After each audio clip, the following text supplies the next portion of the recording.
You don't wake up a champion. You become one in your mind before your feet ever hit the floor. Champions aren't born with silver spoons. They're shaped in the fire of resistance, pressure, and persistence. And it starts not with muscle, not with money, not with mentors, but with how you think. The mind is the battlefield where destiny is won or lost. If your mind stays weak, your life will stay small. You can pray, you can praise, but if your thoughts are undisciplined, you'll keep cycling back into fear, shame, and defeat. You've got to train your thoughts like a soldier,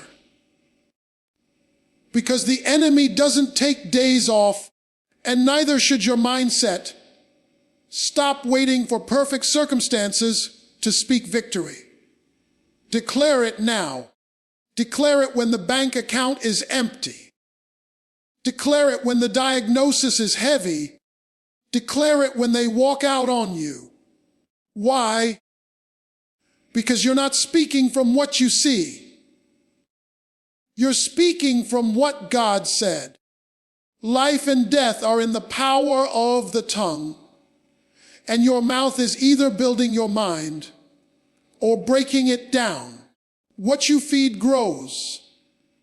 You keep feeding doubt, and it'll devour your dreams. But if you feed your faith, if you meditate on what is good, what is pure, what is true, your mind becomes a magnet for miracles. Champions don't binge on fear-based thinking. They choose their mental diet with precision.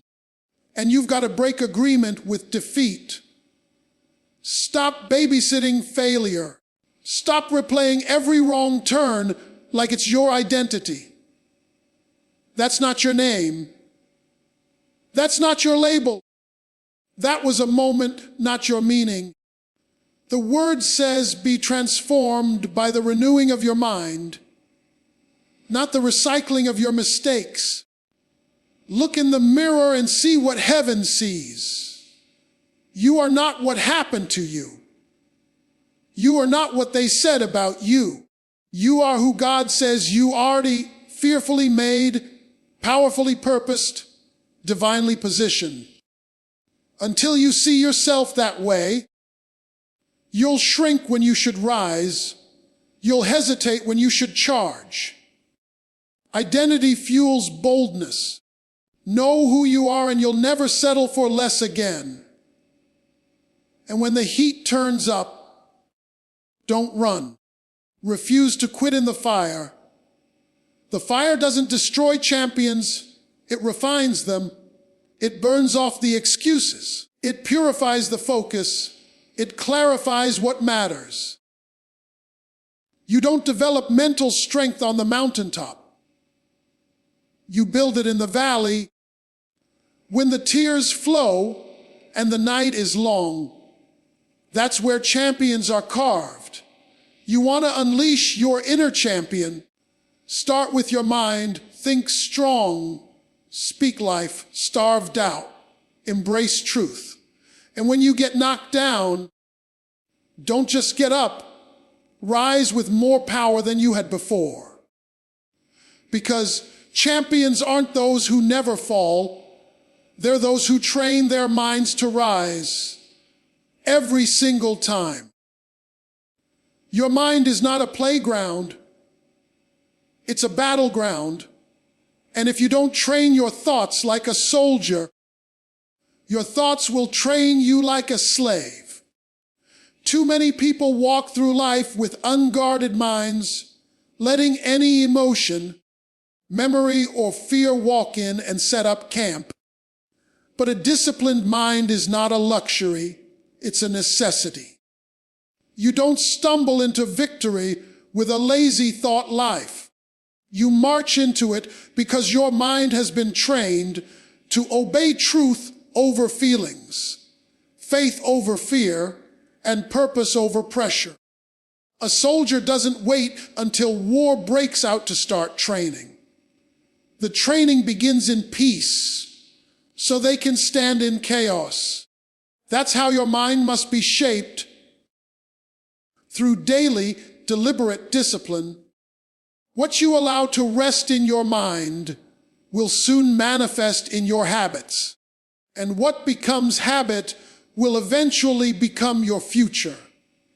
If you constantly let your thoughts drift into insecurity, jealousy, comparison, anger, or bitterness, those thoughts begin to shape the lens through which you see your world. And when your vision is distorted, your decisions follow.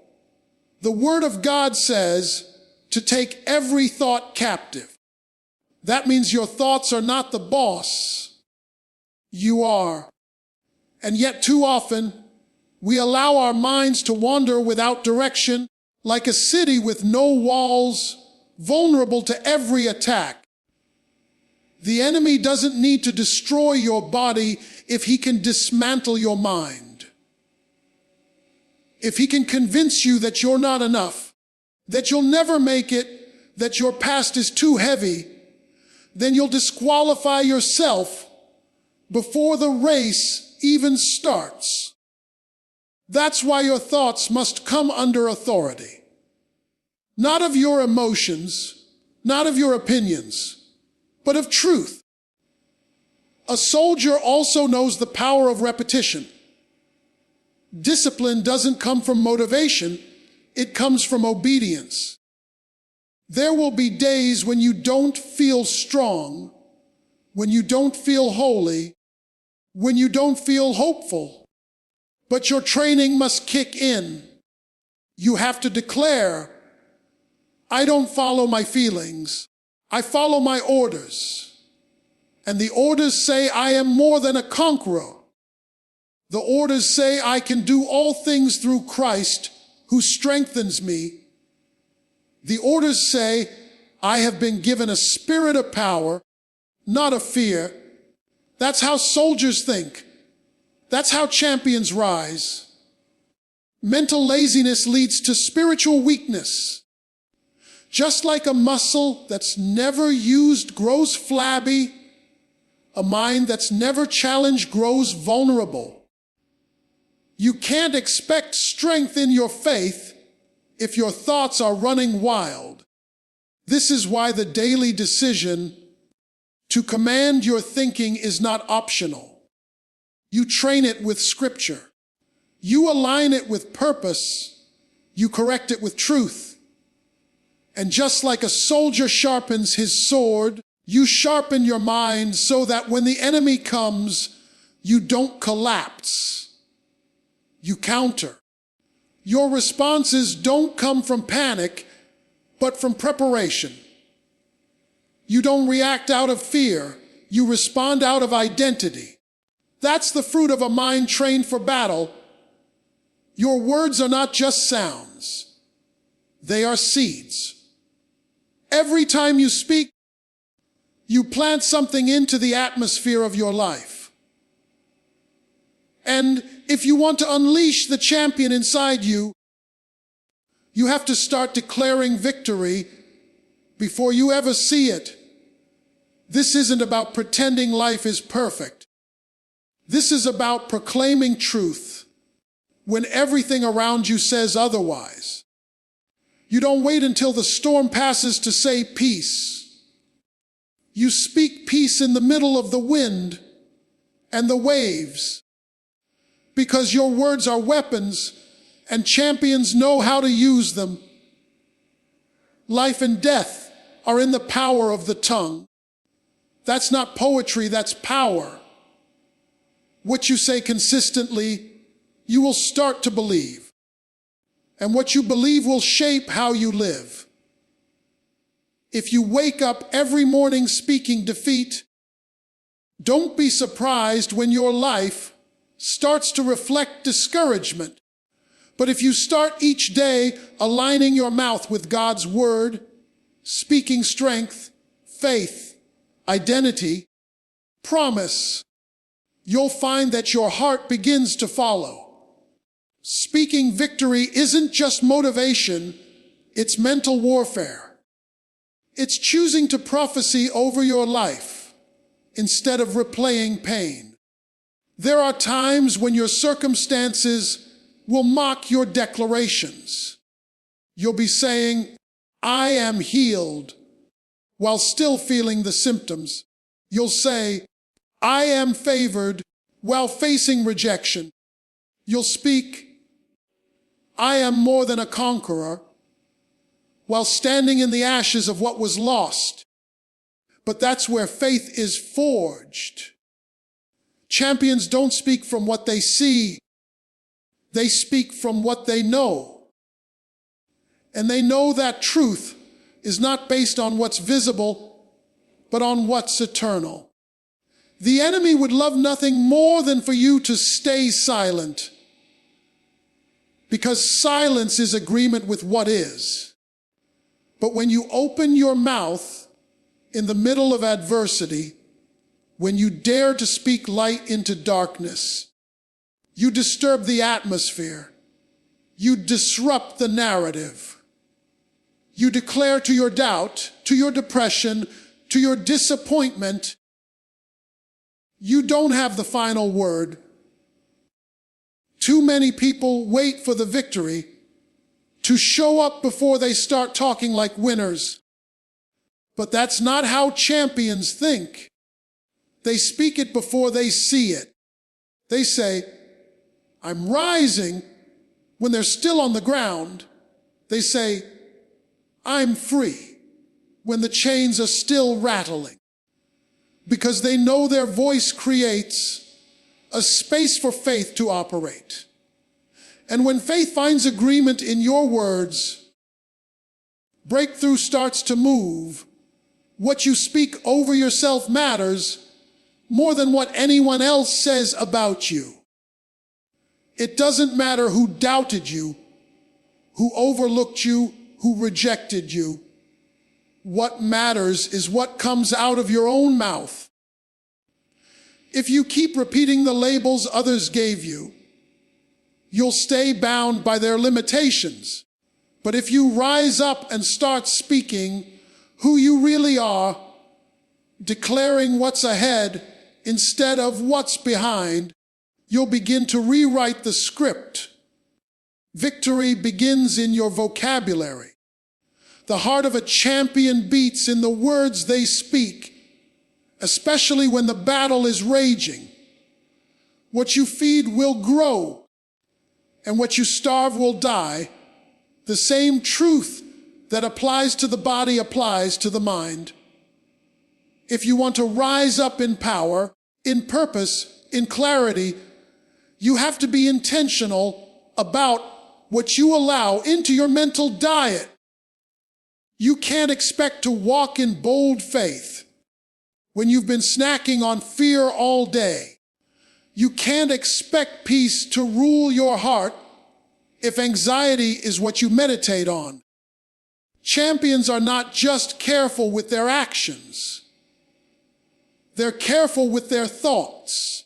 They know that the battlefield is won long before the victory is visible. It starts in the mind, and the mind is shaped by what it's fed.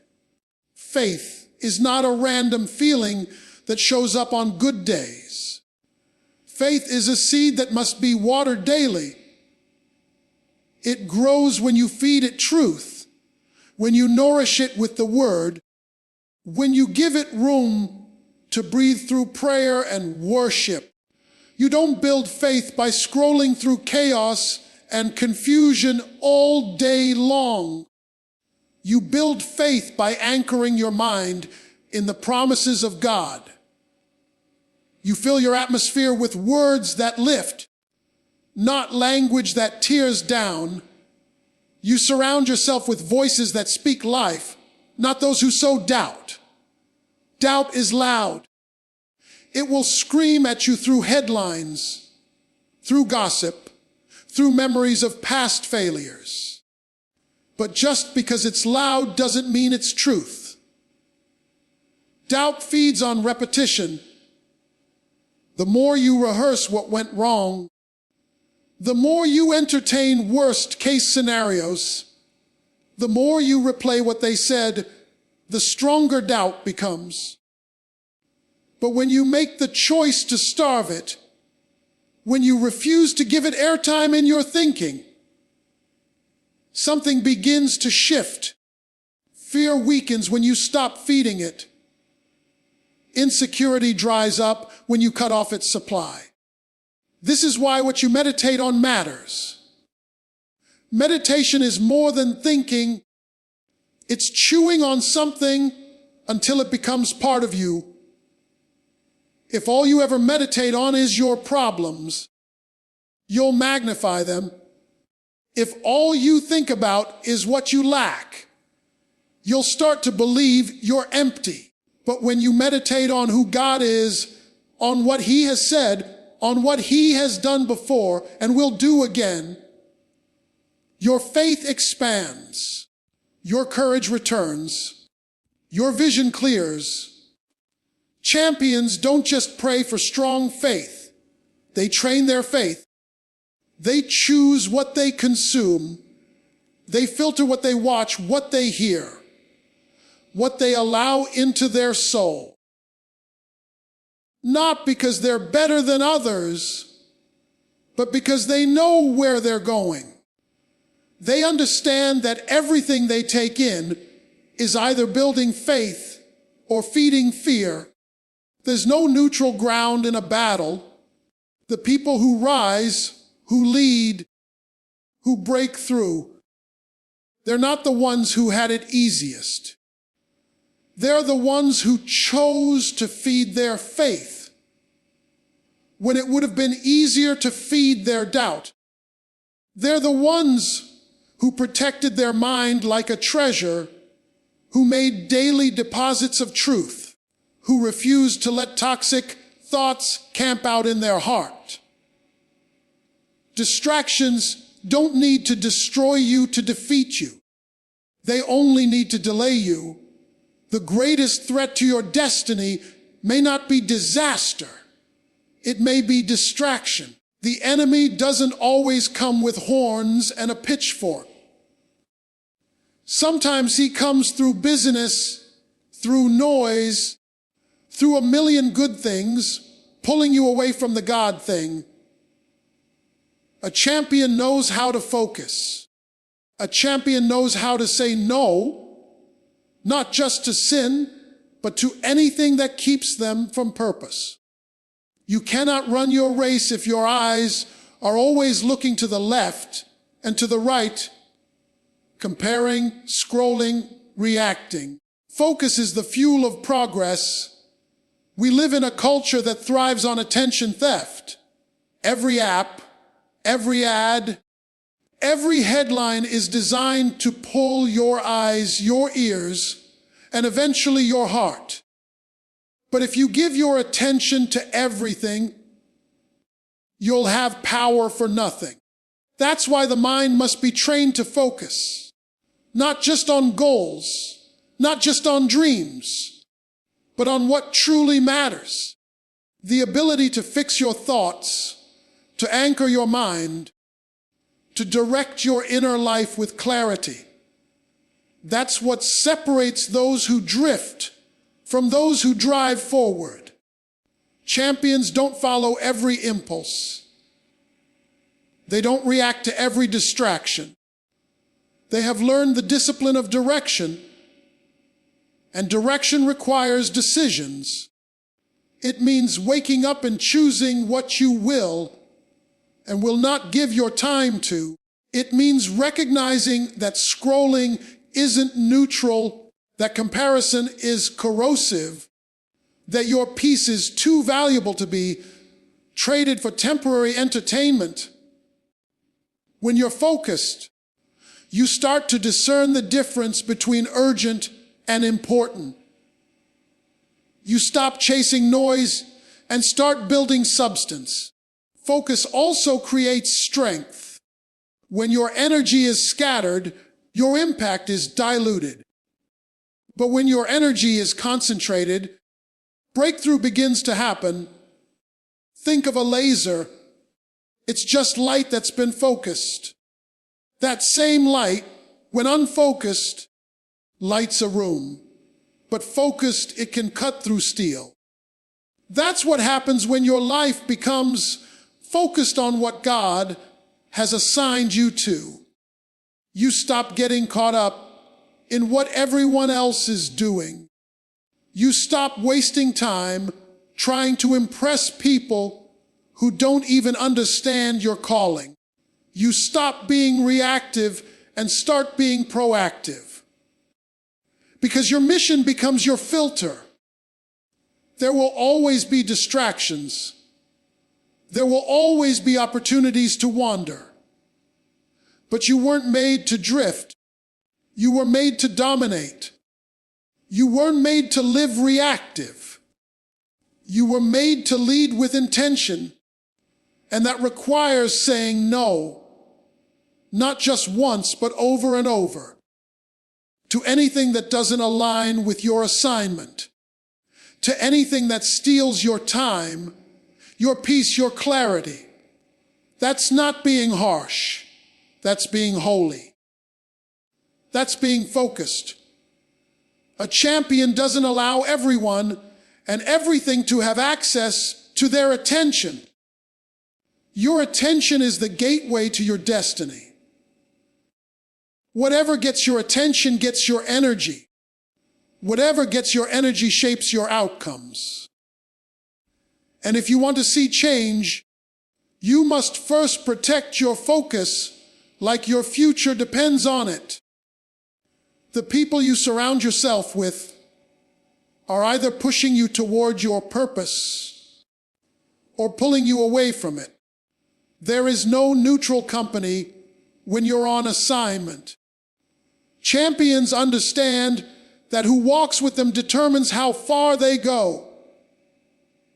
You can have the right vision, the right calling, and the right passion, but if you keep the wrong people close, they will drain your drive and blur your direction. You can't climb with people who are content crawling. You can't run with those who settle for standing still. Your circle matters. You were never created to do life alone, but you were also never meant to walk with everyone. Discernment is just as important in relationships as it is in decisions. If the people around you aren't challenging your mind, sharpening your spirit, or fueling your fire, then you're not in a circle, you're in a cage.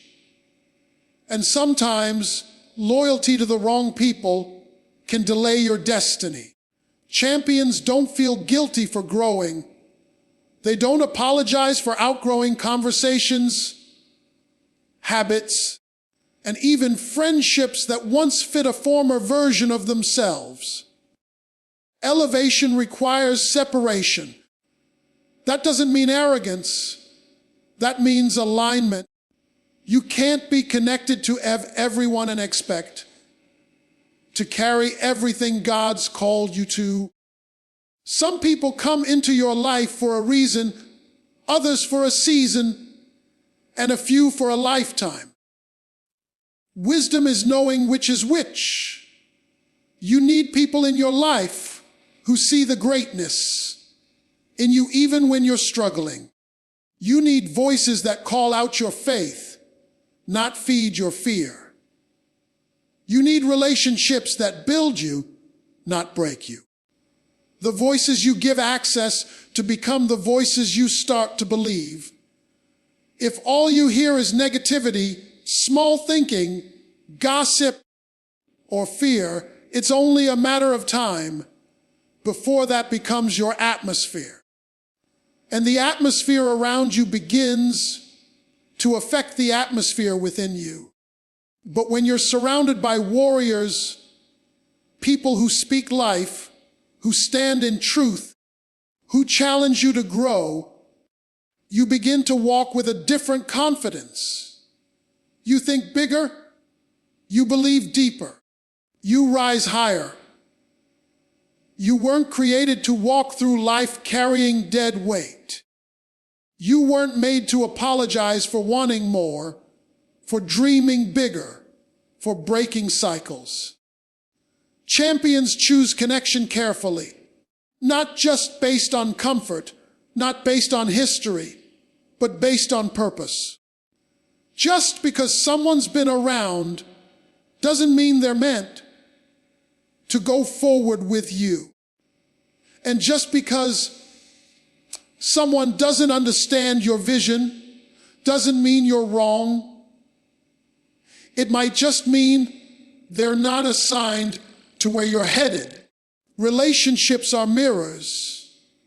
They reflect back to you either your potential or your limitations. That's why you must examine your circle regularly. Who's challenging your complacency? Who's reminding you of your calling? Who's holding you accountable to the standard you set when you were cleared, headed and focused? Champions walk with people who don't let them settle. They link arms with those who remind them of who they are and what they carry. Because greatness rarely grows in isolation, but it does require intentional association. The words you speak are seeds, and every seed has the power to produce a harvest.